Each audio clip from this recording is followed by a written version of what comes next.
Thank you, Mr. Walker, and it's a pleasure to serve under your chairmanship. I beg to move that this House has considered the future of the UK steel industry. I want to thank the Chair and the Backbench Business Committee for granting this debate, and I'd also like to thank the Minister and all of my colleagues, a fantastic turnout I'd like to add, who've come to support this important debate today.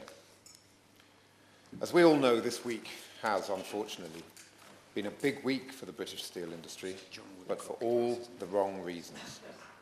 Yesterday we saw jobs lost at Sheffield Forgemasters, and the week began with Tata Steel's announcement of over 1,000 job losses across the country. Bad news for everybody, but particularly devastating for my constituency of Aberavon, where the Port Talbot Steelworks is located. 750 people who woke up with a job at the Tata Steelworks in Port Talbot on Monday morning no longer have that job. Steelworks is the beating heart of our economy and the community in Port Talbot, and these job losses won't just affect those being made redundant. It won't just affect those in connected industries. It will affect their families, their friends, and the entire community. So I want to start by asking the Minister what immediate action the government will be taking to support those who've been made redundant. There will need to be training and support for transition into other jobs, and the local community will need help in supporting those affected, their families, and those in connected businesses. If the government does not act, my community will be paying the price for generations to come. But this is not just about Monday's announcement. The government must act to support the steel industry and to prevent further job losses. And they must do it now. There are a number of things that my colleagues and I, both inside and outside this chamber, most notably Community Union and Tata Steel themselves, have been calling for. And we want to know why the government has done nothing. The government's talked a big game, but their warm words have been matched by frozen actions. First, we've called for changes in business rates, which are up to 10 times higher than those of many of our European competitors.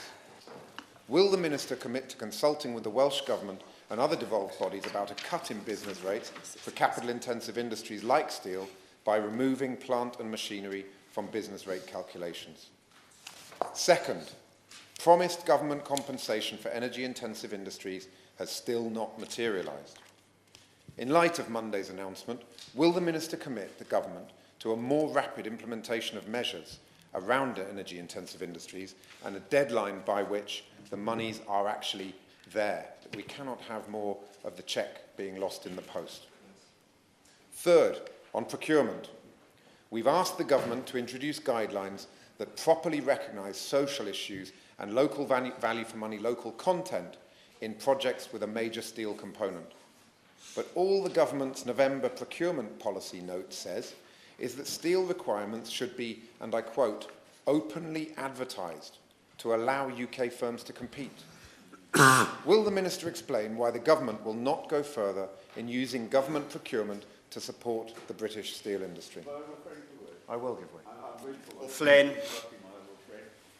But does he begin to understand what's got into the mind of the government in handing over the nuclear industry in perpetuity to the Chinese, and now, because of their infatuation with the Chinese, allowing them to prosper while our industry crumbles? I mean, is this a policy of deindustrialization in favour of our industry being colonized by the Chinese?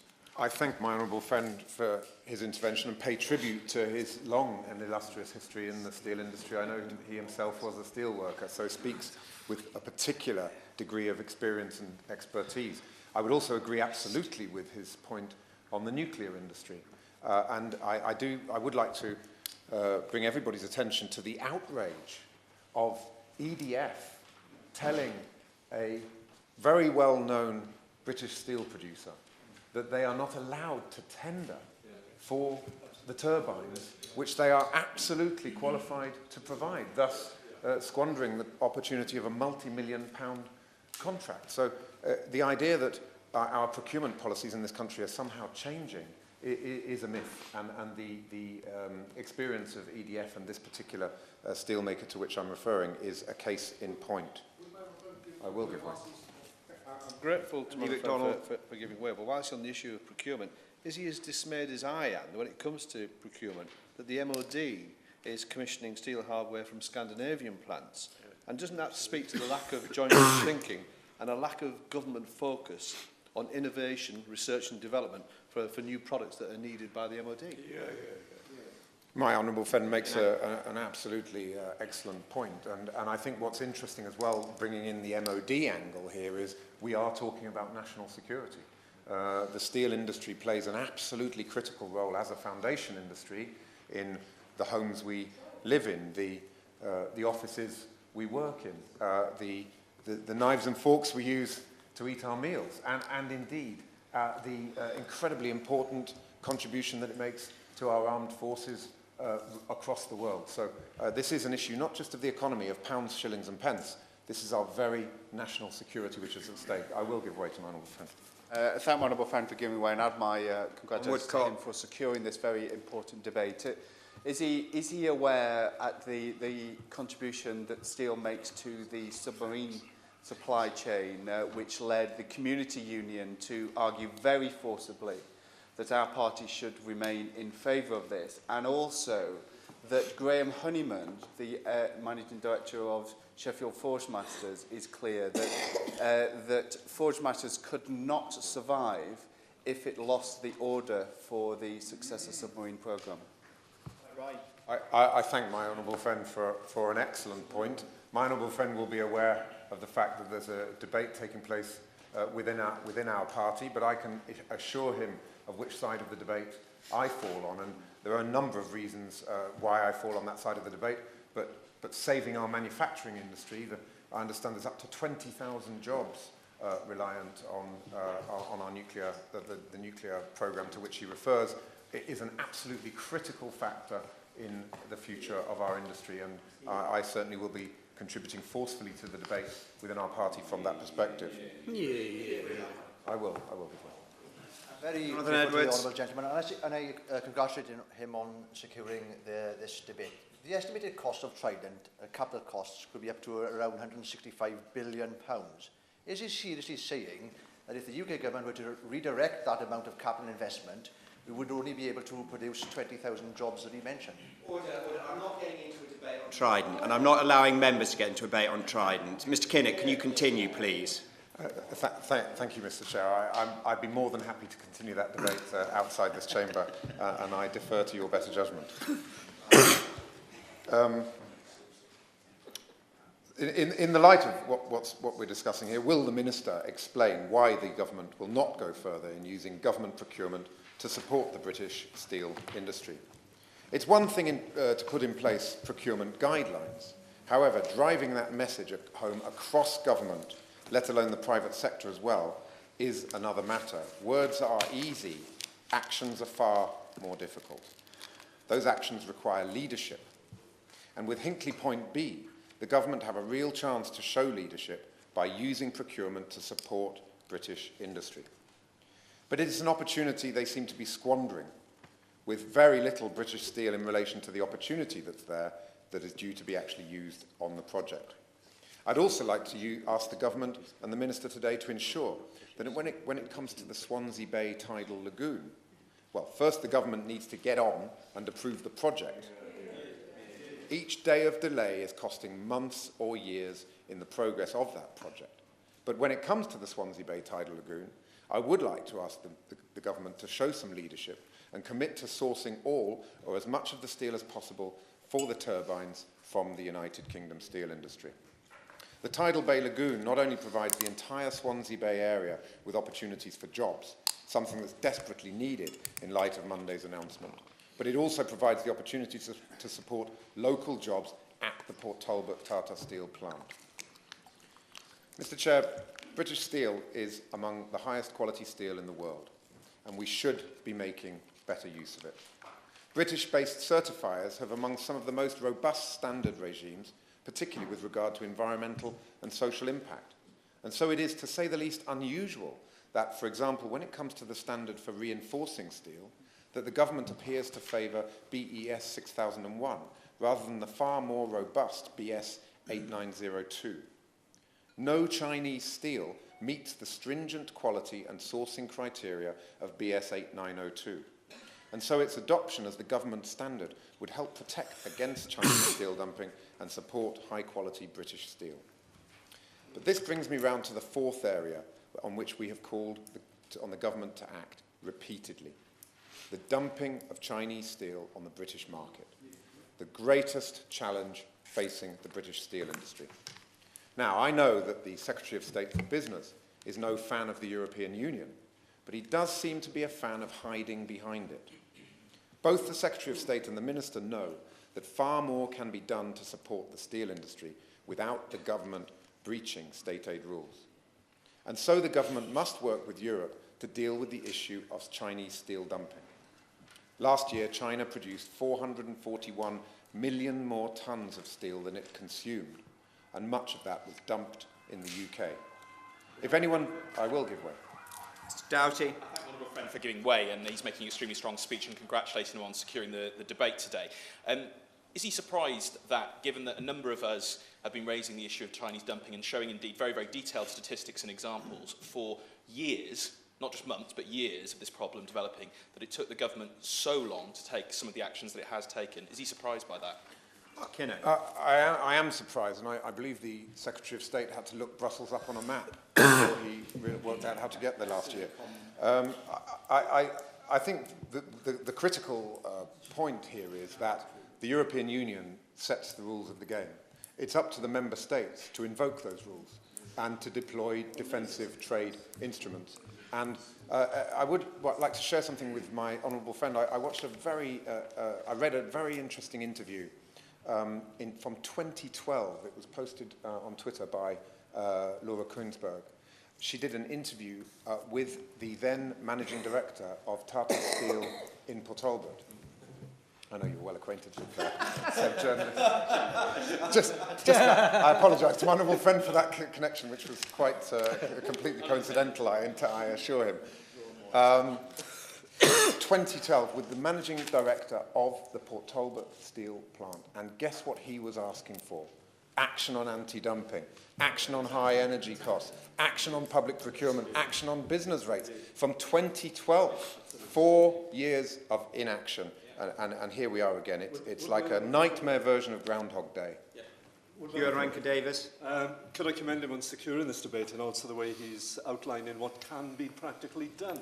But could I draw his attention, the House's attention, to the House of Commons library assessment of the state aid interventions by other European companies that are within the rules we're allowed to do, where Germany's support, not handouts, but bona fide support for their industry is twice the level of the UK's. We are not doing what we can for the steel industry. Would you agree? Mr. Kinnock.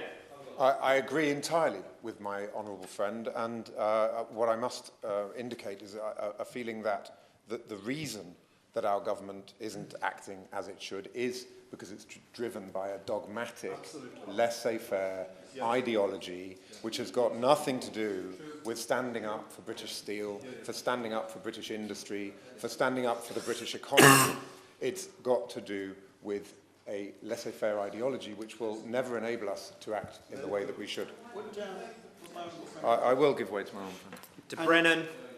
Isn't it worse than standing still, though? Because over the last few years, the British government's been leading a blocking minority for further reform of trade defence mechanisms, and is still doing so despite the denials we get in the Chamber from ministers. And shouldn't the minister today explain to the House and to the country why that is the case? I think an explanation would be very much in order. My honourable friend makes a very interesting point in the context of something I'm going to get onto in my speech shortly, which is market economy status for China. How can it possibly be justifiable to say, on the one hand, we're standing up for British steel and British industry, and on the other, to be China's chief cheerleader in Europe and actively agitating for China to have market economy status? And I really am looking forward to the Minister's explanation of that entirely illogical and unjustifiable position. Louise I'm very, Hay. very grateful for my honourable friend for giving way.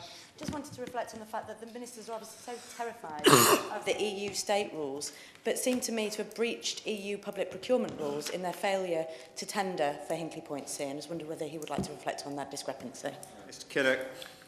Well, as I indicated earlier, my understanding is that a very prominent and well-known producer of British steel has been informed by EDF that they are not allowed to tender. My understanding is that's on the basis of what appear to be spurious health and safety grounds. What I would certainly encourage the government to do immediately is to have an independent evaluation of why that producer has not been allowed to tender. Let's hear it from an independent evaluator, because at the moment it's somebody's word against somebody else's. It's the government's responsibility to step in once again, stand up for British industry, rather than selling it off to foreign bidders. Such a rise in the market share of Chinese rebar, which has gone from 0 4 years ago to 45% of the UK market now, is only possible to explain that rise because of Beijing's distortion of the market. 70% of Chinese steelmakers are state-owned, and the remaining 30% benefit from tax rebates that amount to a state subsidy. We're not, therefore, asking for special treatment for British steel. What we're asking the government for is a level playing field. We're asking for action to correct these market distortions, because what we're seeing is not the forces of supply and demand working away. What we're seeing is a marketplace that's been hijacked by subsidized Chinese state steel being dumped on what was previously a perfectly well-functioning marketplace. The government should be taking action and showing leadership, but they've been asleep at the wheel. Will the Minister explain what action the government will take against Chinese dumping? And specifically, can the Minister tell us if the British government support China being granted market economy status? A yes or no answer will do fine. Just over a month ago, the Foreign Secretary stated, and I quote, on the floor of the House, and I quote, "It is through the prism of steel that Chinese market economy status should be judged." And so on that basis, the answer should be clear. A clear and resounding no to market economy status for China. But time and time again, we see the government act as China's chief cheerleaders in Europe, and particularly on market economy status. They know that MES will cost British jobs, limiting our ability to impose tariffs on dumped goods. But they're more interested in cozying up to China, in making Britain, in the Chancellor's words, the Western hub for Chinese trading. I will give way. Andy MacDonald. Very generous. Does he also share my concerns about the prospects for HS2? Because we're hearing that the Chancellor has had active discussions with the Chinese about the steel that might be used in that project. Kinnock. I thank my honourable friend. I have heard the Minister and many of her colleagues on the floor of the House assuring us that there will be a very large portion of the HS2 project will be British steel. So I can only go on the words of the Minister, and we shall see, as we have seen before, whether words and actions match up. I will give way. Nick Dakin. Honourable friend for giving way. Does he agree with me that in order to ensure that UK steel is in a position to gain these contracts in the future, it's important that those skills and those new technologies are in place, and there's a role for government in that too? I agree entirely with my honourable friend, and I think what we are dealing with here, there's two elements to this crisis. One is the short-term perfect storm that we're facing, and the lack of government support that has been a major contributing factor to that in helping to build the resilience of the industry. And the other is, in many ways, equally worrying total absence of a long-term strategy. Nothing on R&D and innovation, nothing on investment, nothing on building our skills base, nothing on the long-term sustainability of this foundation industry. And as long as that long-term strategy is missing, this short-term action will simply be us treading water, running to stand still. And we are in desperate need of a Secretary of State for Business, Innovation and Skills who is actually prepared to use the words industrial strategy and who is then actually prepared to do something about it. But here, on market economy status, is a chance for the government to stand up for British jobs, to stand up for British industries, to stand up, Mr. Chair, for Britain. And so finally, I think it's clear that all these failures come together into a single issue, to which my honourable friend has already referred, the absence of a long-term industrial strategy for the steel industry, with a commitment to strategic investment in skills, infrastructure, energy and research and development. So why have the Minister and her department still not produced such a strategy to save British steel, to save British jobs, and to save communities like mine in the constituency of Aberavon? For the first half of 2015, the Minister almost never appeared in public without talking about her government's long-term economic plan.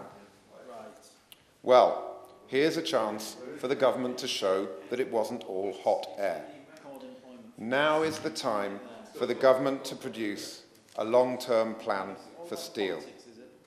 Mr. Chair, back in October, I spoke in the House and said that it was 10 minutes to midnight for the British steel industry. I'd like to finish by asking the Minister what time she thinks it is now.